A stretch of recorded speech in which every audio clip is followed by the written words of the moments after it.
Agnisar Kriya.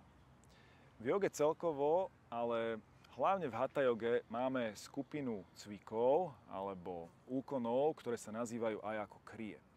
Kriya je prax alebo cvičenie, kedy niečo harmonizujeme alebo očisťujeme. Môžeme očisťovať naše fyzické telo, môžeme očisťovať naše pránické telo alebo očisťovať plúca, môžeme očisťovať myseľ.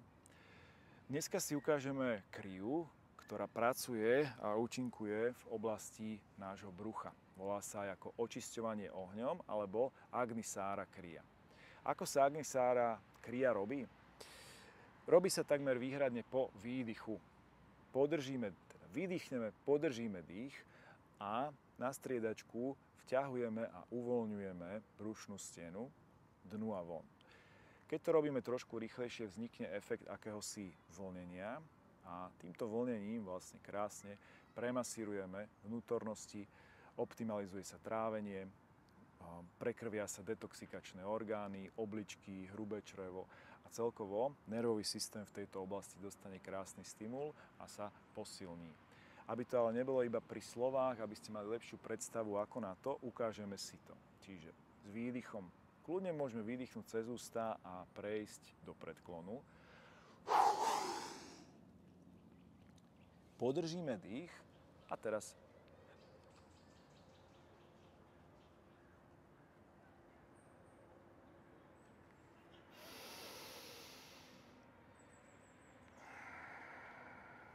keď sa techniku učíme alebo začíname s ňou, tak radšej začneme pri 10 opakovaniach a v priebehu dlhšej doby, niekoľkých týždňov, možno mesiacov, kľudne, ak to robíme pravidelne, môžeme sa dopracovať až na 100 opakovaní maximálne. Technika nie je úplne vhodná pre každého.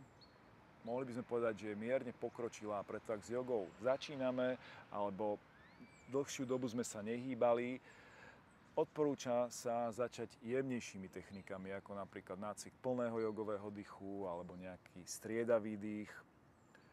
Takisto, ak máme nejaké zápalové ochorenie čriev alebo vredy žalúdočné, túto techniku skôr vynecháme. A ešte baby, ženy v prvých 2-3 dňoch svojho cyklu takisto nie je odporúčané robiť takéto intenzívne vťahovanie a vytláčanie brucha, brušnej steny von.